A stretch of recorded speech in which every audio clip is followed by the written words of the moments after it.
Bismillahirrahmanirrahim. Assalamualaikum warahmatullahi wabarakatuh. Alhamdulillah wassalatu wassalam ala habibina wa syafi'ina rasulillah wa ala alihi wa sahbihi wa man walah wattaba'a hudah wa ba'd. Allahumma akhrijna min dhulumatil wahm wa akrimna binuril fahm waftah alayna bima'rifatil ilm wa sahil akhlaqna bil hilm waj'alna mimman yastami'una al-qawla fayattabi'una ahsanah. Subhanaka la ilma lana illa ma 'allamtana innaka antal alimul hakim. Wala hawla wala quwwata illa billahil aliyyil azim. Allahumma 'allimna ma yanfa'una wa zidna ilma wa ba'd. Halaman 43 nomor 35 Khulasat Nuril Yaqin Sirat Sayyidil Mursalin sallallahu alaihi wasallam. Terakhir kita membahas tentang hijrah Nabi ke kota Taif. Banyak pelajaran berharga yang bisa kita petik. Pertama, sekali lagi, segala ujian yang diterima oleh Rasulullah sallallahu alaihi wasallam adalah bukti bahwa Allah memuliakan dan meninggikan derajatnya. Karena semakin tinggi ujian, semakin besarlah kedudukan seseorang di mata Tuhan. Rasulullah sallallahu alaihi wasallam dilempari bebatuan, dicaci maki oleh Bani Thaqif. Beliau tidak membalas, tapi justru berdoa kepada Allah dengan menunjukkan kelemahan dirinya. Dan dari doa itu, seperti yang pernah saya bilang, kita belajar adab dalam berdoa, bahwa kalau kita berdoa kepada Allah dan kita punya hajat, maka yang kita tunjukkan itu adalah kelemahan, bukan kelebihan. Ketika dalam keadaan susah, Nabi masih memanggil Tuhannya ya Arhamar Rahimin. Itu tandanya apa? Ujian yang kita dapat jangan sampai melupakan kita dari rahmat Allah subhanahu wa ta'ala. Ya Arhamar Rahimin, anta rabbul mustad'afin wa anta rabbi. Wahai zat yang maha pengasih dari segala pengasih, kau adalah Tuhannya orang-orang lemah dan engkau adalah Tuhanku. Ila man takiluni ila ba'idin yatajahamuni am ila aduwin malaktahu amri, dan seterusnya. Setelah Nabi diuji dengan ujian yang berat, dari mulai boikot, disusul dengan setelah boikot apa yang terjadi? Wafatnya Sayyidah Khadijah, wafatnya Abu Thalib, kemudian hijrah ke Taif. Sebelum hijrah ke Taif semakin dimusuhi sama orang-orang Quraisy, kemudian hijrah ke Taif dimusuhi lagi. Berentetan tuh ujian-ujiannya. Allah kemudian memuliakan kekasihnya dengan satu peristiwa yang tidak pernah terjadi kepada Nabi manapun. Jadi peristiwa yang satu ini tidak pernah dialami oleh Nabi manapun, tidak pernah dialami oleh malaikat dan makhluk manapun. Hanya terjadi pada kekasih Allah Nabi Muhammad sallallahu alaihi wasallam. Peristiwa apa namanya? Isra Mi'raj. Sekarang kita akan bahas itu. Halaman 35. Halaman 43 nomor 35. Isra'uhu wa mi'rajuhu. Peristiwa Isra dan Mi'raj. Apa artinya Isra? Asra yusti artinya memperjalankan. Nabi Muhammad diperjalankan oleh Allah dari Masjidil Haram ke Masjidil Aqsa. Diperjalankan. Bukan Nabi Muhammad yang berjalan sendiri. Allah memperjalankan. Kenapa memperjalankan ini penting ditegaskan? Karena ada orang-orang di luar sana mengira, mana mungkin ada orang menempuh perjalanan dari Masjidil Haram naik langit lagi dalam satu malam. Itu pun ternyata bukan dalam satu malam, tapi sebagian kecil dari malam.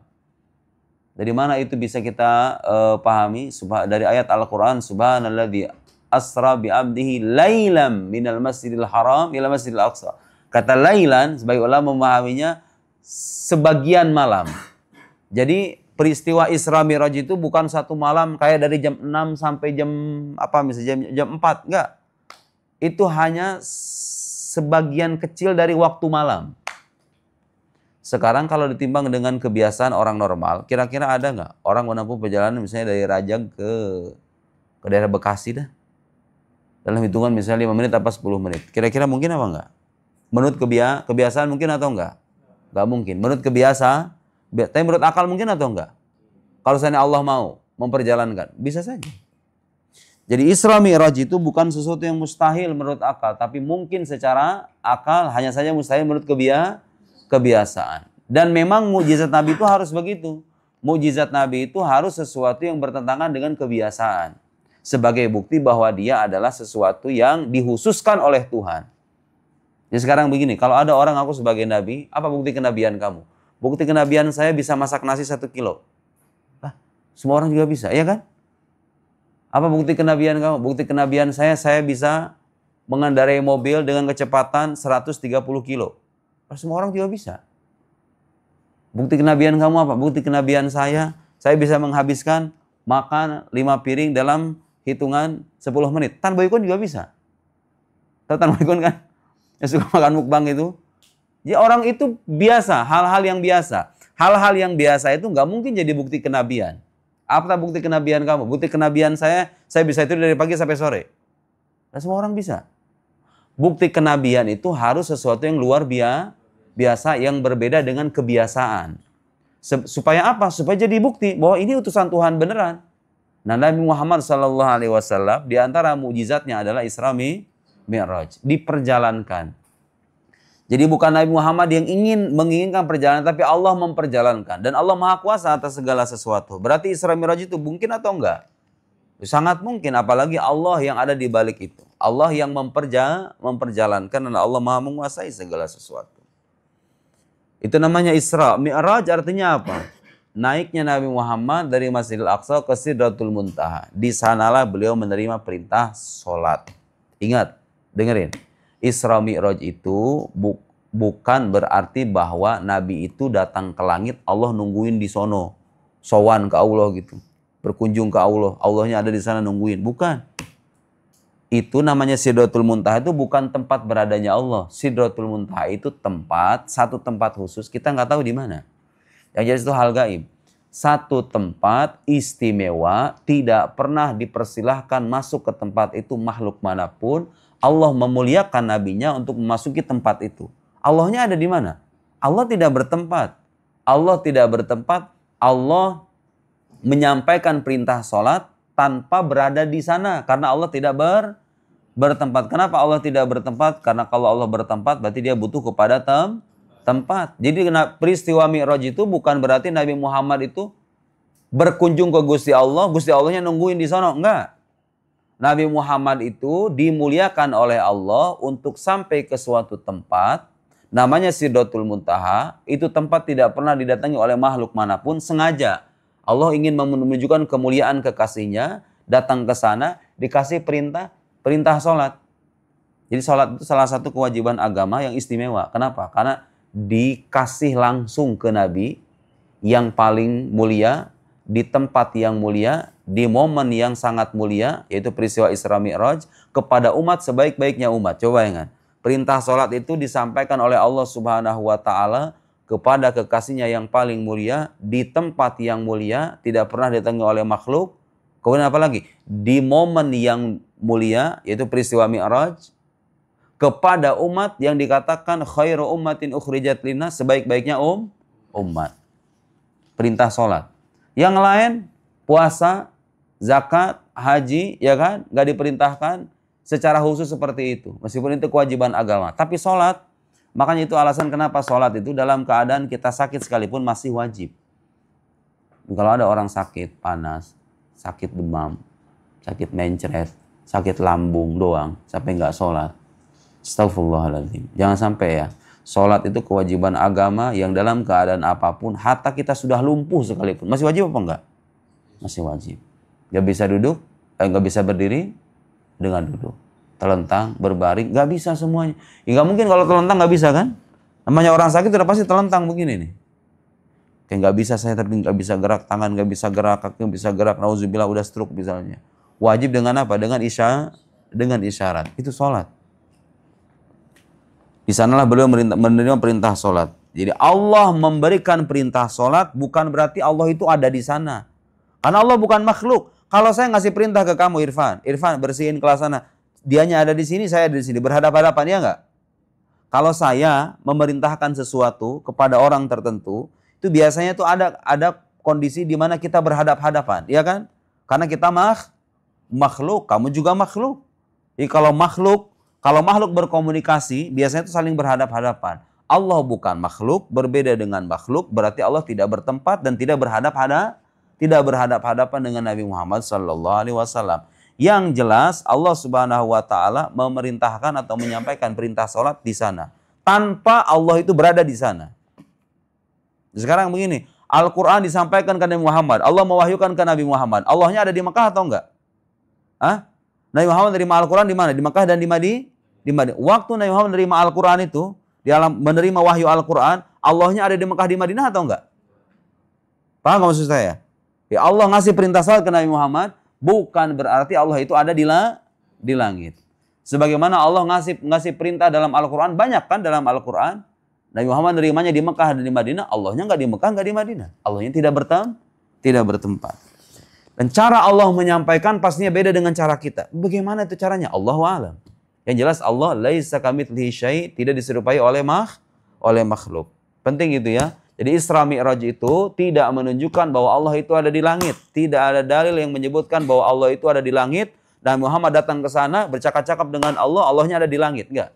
Ada riwayat menyebutkan Nabi Muhammad melihat Tuhannya. Nabi Muhammad melihat Allah Subhanahu wa taala. Ada sebagian orang kemudian berimajinasi, oh kalau begitu Allahnya ada di sana dong, dilihat sama Nabi Muhammad. Iya, karena kamu membayangkan sosok yang dilihat itu, kadang-kadang kalau kita nih, karena kita sudah terbiasa melihat makhluk, kalau sosok dikatakan melihat sosok yang lain, itu ada berhadap-hadapan begini. Saya melihat Zaid ini ada di sini, berhadap-hadapan dengan saya. Allah itu beda dengan makhluk. Kalau Allah dilihat berarti tidak seperti dilihatnya makhluk. Kalau sekarang misalnya kita melihat nih saya melihat kamu sekarang, kamunya bertempat, saya bertempat, ya kan? Karena kita adalah makhluk. Kalaupun riwayat yang menyebutkan Nabi Muhammad melihat Allah itu sahih, dan memang sebagian ulama menyatakan demikian, itu maknanya bukan berarti Allah itu berhadap-hadapan dengan Nabi. Bukan berarti dilihat seperti halnya makhluk. Allah kemudian duduk di atas kursi, nauzubillah. Duduk di atas kursi, Nabi Muhammad kemudian melihat begini. Bukan. Terus bagaimana itu dilihatnya? Allahu a'lam. Yang jelas Allah Subhanahu wa taala tidak mungkin dan mustahil dilihat seperti dilihatnya makhluk bertempat di atas tempat tertentu. Mustahil. Sebagian ulama yang lain mengatakan, enggak, sebetulnya yang dilihat itu bukan zat Allahnya. Tapi sesuatu yang ditampakkan oleh Allah Subhanahu wa taala, tajalli. Sayyidah Aisyah menolak pernyataan bahwa Nabi Muhammad itu melihat Tuhannya. Ibnu Abbas menyatakan Nabi Muhammad itu melihat Tuhannya. Jadi di zaman sahabat sendiri berbeda pendapat antara yang mengatakan Nabi Muhammad melihat Tuhannya dengan yang mengatakan Nabi Muhammad tidak melihat Tuhannya. Walhasil itu bukan termasuk pokok akidah. Kalau ada orang misalnya mengatakan, saya percaya Isra dan Mi'raj, tapi tidak percaya Nabi Muhammad melihat Tuhannya di peristiwa Isra Mi'raj, kafir atau enggak? Enggak. Karena itu tidak berlandaskan pada dalil yang bersifat pasti. Jadi ulama saja berbeda pendapat, sahabat pun berbeda pendapat. Tapi yang wajib diimani apa? Percaya bahwa terjadi peristiwa Isra. Apa itu Isra? Nabi Muhammad diperjalankan dari Masjidil Haram ke Masjidil Aqsa. Percaya dengan peristiwa Isra, percaya dengan Mi'raj. Nabi Muhammad naik ke Sidratul Muntaha. Apakah betul Nabi Muhammad melihat Allah Subhanahu wa taala? Itu perbedaan pendapat. Tapi kalaupun benar beliau melihat Allah Subhanahu wa taala, ingat dilihatnya Allah itu berbeda dengan dilihatnya makhluk, karena Allah Sang Khalik berbeda dengan makhluknya, sudah pasti. Makhluk dilihat dalam keadaan dia bertempat, dia berarah, ya kan? Saya melihat kamu sekarang ada di sebelah kanan, sebelah kiri. Allah berbeda dengan makhluknya. Bagaimana? Allahu a'lam. Fal Isra itu adalah huwa tawajjuhun Nabi sallallahu alaihi wasallam lailan minal Masjidil Haram ilal Masjidil Aqsa. Perjalanan Nabi sallallahu alaihi wasallam di waktu malam. Tawajjuh itu artinya mengarah. Jadi Nabi mengarahkan perjalanan lailan di waktu malam, sebagian waktu malam sebetulnya. Bukan satu malam penuh ya. Jadi betapa istimewaannya peristiwa Isra dan Mi'raj itu sampai-sampai dikatakan terjadinya peristiwa itu hanya sebagian dari waktu malam, bukan semalam penuh. Nah, orang-orang kafir tidak percaya dengan peristiwa itu. Di antara sahabat yang ketika dikabarkan dengan peristiwa ini langsung membenarkan, di antaranya siapa? Abu Bakar As-Siddiq. Yang lain semuanya nggak percaya. Mustahil. Orang kita kalau pergi ke Baitul Maqdis itu bisa sebulan kok naik onta. Kok bisa? Ini ada orang dikatakan ke Baitul Maqdis dalam hitungan 1 malam. Itu pun hanya sebentar doang. Sekali lagi, bedakan antara sesuatu yang mustahil menurut kebiasaan dengan mustahil menurut akal. Peristiwa kayak begitu itu mustahil menurut kebiasaan, tapi mungkin secara akal mungkin, karena Allah yang memperjalankan, bukan Nabi Muhammadnya. Tapi sekarang banyak tuh orang-orang kayak gitu. Kebayang nggak? Kalau seandainya orang-orang zaman sekarang itu hidup di zamannya Abu Jahal, bisa jadi sama-sama mendustakan. Gak masuk akal lah itu, gak logis itu, gak ilmiah itu, masuk ada kayak gitu kan? Yang benar adalah selama peristiwa ini dikabarkan oleh sumber yang terpercaya, berarti peristiwa ini benar. Jadi yang menjadi tolak ukur kebenaran itu apa? Apakah sumber ini terpercaya atau tidak? Yang mengabarkan ini adalah Al-Quranul Karim dan hadis-hadis yang sahih. Berarti kalau begitu ini bukan dongeng, tapi ini fakta karena sumbernya terpercaya. Minal Masjidil Haram ilal Masjidil Aqsa. Wal Mi'raj, adapun Mi'raj itu artinya naik ya. Oke, Nabi Muhammad naik dengan ruhnya atau dengan jasadnya? Dengan ruhnya atau dengan jasadnya? Dengan dua-duanya, birruhi wal jasad. Dari mana itu kita bisa dapatkan kesimpulan begitu? Subhanalladzi asra bi abdihi. Maha suci Allah yang telah memperjalankan hambanya. Kalau disebut kata hamba, abdun, itu maksudnya yutlaq ala ruhi wal jasad. Itu berlaku untuk ruh dan jasad sekaligus. Kalau seandainya roh itu, kalau seandainya yang mengalami Isra itu hanya ruhnya saja, di saya bunyi ayatnya begini, Subhanalladzi asra bi ruhi abdihi. Asra bi ruhihi atau bi ruhi abdihi. Tapi bunyinya dalam Al-Qur'an apa? Bi ruhi abdihi atau bi abdihi? Bi abdihi. Artinya apa? Yang mengalami Isra dan Mi'raj itu adalah ruh dan jasad sekaligus. Mungkin itu. Mungkin atau mustahil? Ya mungkin aja. Secara akal mungkin. Dan Allah yang memperjalankan itu. Tidak ada yang mustahil. Su'uduhu sallallahu alaihi wasallam. Naiknya Nabi sallallahu alaihi wasallam. Su'ud itu artinya naik. Allahu Akbar. Ilal alamil ulwi. Menuju alam bagian atas. Maksudnya langit ya. Menuju langit.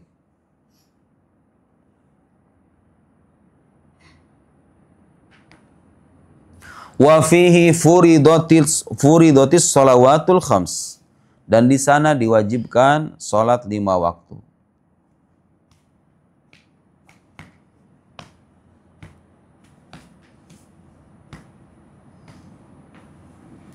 Ingat santri ya, kamu nanti lulus keluar dari pondok. Saya berwasiat berkali-kali. Saya sudah mengingatkan, sudah memberikan keteladanan. Karena saya jumpai orang-orang yang kadang-kadang menyepelekan sholat. Sholat itu kalau ditanya kenapa kita harus sholat? Jawaban kamu apa? Islam, kenapa kita harus sholat? Kewajiban. Ya, kewajiban semua orang tahu. Ada alasan lain? Bernhard, kenapa kita harus sholat? Menyucikan diri. Bisa jadi jawaban lain. Ada jawaban lain. Irfan, kenapa kita harus sholat? Harus jawab. Sarian, kenapa kita harus sholat?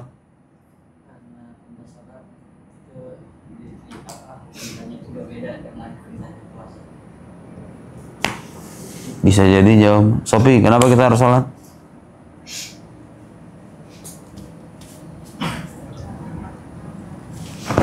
Saya ada jawaban lain, dengerin. Kamu dikasih duit 5 miliar. Astagfirullahaladzim, duit 5 miliar itu gede loh. 5 miliar bayangin. Datang orang tidak dikenal, masuk kamar, adik-adik ada yang gak punya uang. Banyak. Kasih 5 miliar ya, buat barang-barang tuh. Menurut ukuran manusia normal, perasaan manusia normal, kalau ada orang sosok misterius memberi sesuatu mahal lagi, sesuatu yang berharga, kamu mau nggak berterima kasih? Hah? Manusia normal pada umumnya mau nggak berterima kasih? Ya yang normal udah pasti berterima kasih, ya kan? Tidak, dia nggak kenal kita, kita juga nggak pernah ngelihat dia. Tiba-tiba ngasih duit 5 miliar, jangankan 5 miliar lah, ukuran santri itu. 5 juta aja misalnya. Ini buat santri Darul Arham ya, barang-barang santri putri ini 5 juta. Makasih ya. Jangankan duit 5 juta, kamu dikasih makanan wafer aja kan. Sama saya kalau di depan rumah dikasih wafer, makasih ya Ustadz, benar nggak? Ingin mengucapkan terima kasih. Allah Subhanahu wa Ta'ala sudah memberi kita nikmat setiap hari, setiap detik. Kamu bisa bernapas. Jangan 5 menit. Katakanlah 5 menit, kamu nggak bisa bernapas. Rasanya gimana itu? Pergi ke dokter, berobat, biaya pengobatannya bisa berapa? Mungkin bisa ratusan juta, iya nggak? Dikasih kita bernafas, kita bisa mendengar, melihat, berjalan, hidup dengan normal, bisa makan, bisa minum. Di saat orang-orang di luar sana, ada yang makannya susah, ada yang kehidupannya tidak layak, dan seterusnya. Kita dikasih kenikmatan itu. Kita pernah melihat Gusti Allah atau enggak? Enggak pernah. Gusti Allah pernah berhadapan-hadapan dengan kita atau enggak? Enggak pernah juga. Tapi dia memberi nikmat itu setiap saat, setiap waktu, setiap hari. Kau mau enggak berterima kasih? Salat itu adalah cara kita mengucapkan terima kasih kepada Tuhan yang sudah memberikan kita nikmat. Dikasih waktu berapa jam kamu? Pais? 1 hari semalam. 24 jam, 1 hari semalam. Disuruh sholat berapa menit? Enggak hitung. Zuhur, asar, maghrib, isya, subuh. Ditotalkan berapa menit kira-kira? Anggaplah rata-rata katakan 4 menit. 4 kali 5 berapa? 20 menit. 20 menit. 24 jam kurangi 20 menit tersisa berapa itu? Ya Allah ya Karim. Hanya 20 menit diminta sholat, segitu kadang-kadang orang tuh masih malas. Artinya kalau ada orang muslim menyembah Allah, mengaku sebagai hamba Allah, tidak sholat, berarti itu orang muslim yang tidak tahu terima kasih. Sekarang saya mau nanya, kalau misalnya di daftar nih, yang dalam agama Islam, yang dibolehkan dengan yang menjadi larangan tuh lebih banyak mana? Lebih banyak larangan atau lebih banyak kebolehan? Makanan deh, makanan. Lebih banyak makanan yang dibolehkan atau makanan yang dilarang? Jelas. Lebih banyak kewajiban atau lebih banyak kebolehan? Kebolehan lah. Makanan sekarang yang diharamkan apa? Babi, anjing, homer, minuman ya kan? Bangkai, apalagi? Makanan-makanan haram itu. Terus yang dibolehin apa? Yang dibolehin apa? Martabak, sate. Coba kamu daftar tuh dari ujung tanjakan sampai ujung Mauk tuh ada berapa jenis makanan dan berapa yang diharamkan. Dikit yang diharamkan itu. Allah itu ngasih waktu banyak 24 jam. Minta cuma 20 menitan kira-kira untuk sholat. Kemudian untuk urusan yang dibolehkan lebih banyak yang dibolehkan ketimbang yang dilarang. Untuk urusan kewajiban agama itu coba banyak gak? Apa coba? Kewajiban kamu itu apa? Berbakti sama orang tua. Tunaikan sholat 5 waktu. Selebihnya apa coba? Kewajiban itu. Gak banyak kewajiban itu. Ada orang yang bilang, aduh tapi kalau misalnya sholat 5 waktu itu terasa berat. Ya terasa berat kalau kamu belum bisa menikmati. Ada orang-orang di luar sana kalau sholat, itu justru mereka itu merasakan kenikmatan. Pernah saya membaca cerita itu, ada seorang dari generasi salafus soleh, dia sholat di sebuah masjid, Allahu Akbar.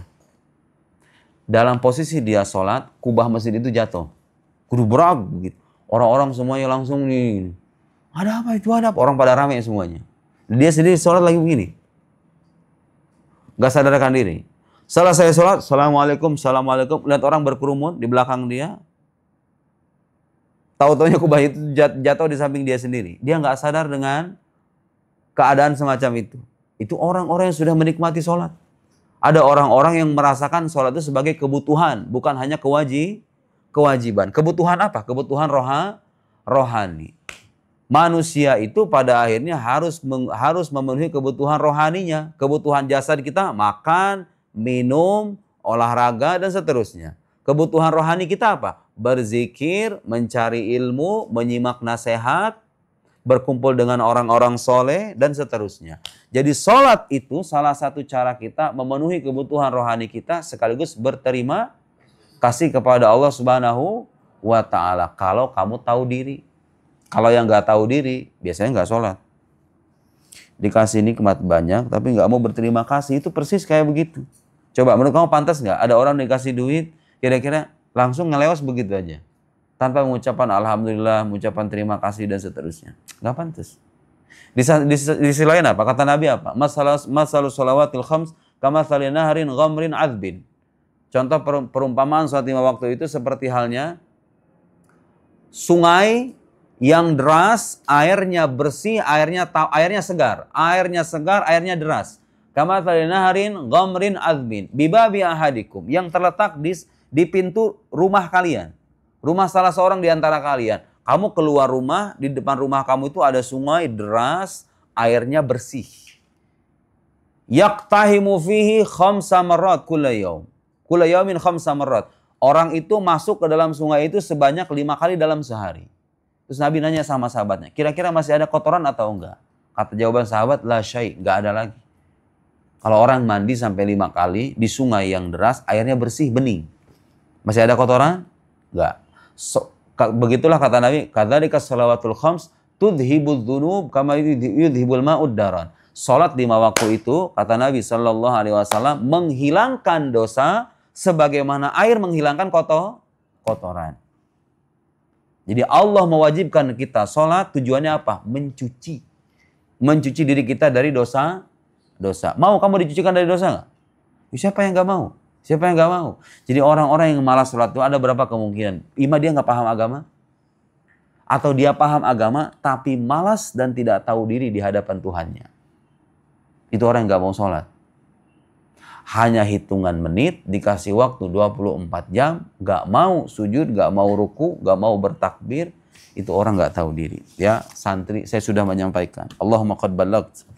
Wa fi sabihati lailatil Isra, di waktu pagi hari, sabihatu atau waktu pagi hari, dari malam Lailatul Isra, dari malam Isra, setelah Nabi melaksanakan Isra, di pagi harinya, Allamahu Jibril as-salata wa awqata. Jibril mengajari Nabi salat dan memberitahu waktu-waktunya.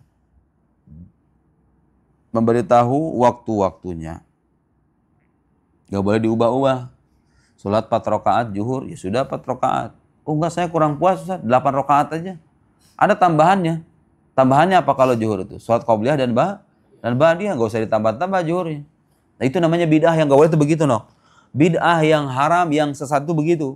Menambah-nambah atau mengarang-arang sesuatu dalam agama yang tidak ada landasannya. Sholat zuhur 4 rakaat, kamu kurangi jadi 2 rakaat. Tanpa ada alasan safar, tanpa ada alasan dalam perjalanan. Itu namanya bid'ah. Atau kayak film itu tuh, film apa namanya? Film bid'ah yang Malaysia itu. Film Walid. Suka sama santri, kemudian bilang aku adalah perwakilan Rasulullah gitu kan. Dia seorang syekh, kemudian bilang sama santrinya ingin mengadakan nikah batin. Tahu kan film Walid itu? Nikah batin, akhirnya santrinya dihamilin dengan alasan apa katanya? Dengan alasan nikah batin, menghalalkan yang haram. Zina hukumnya halal atau haram? Haram. Dia berzina dan menghalalkan perbuatan zina. Oh, dosanya tambah lagi.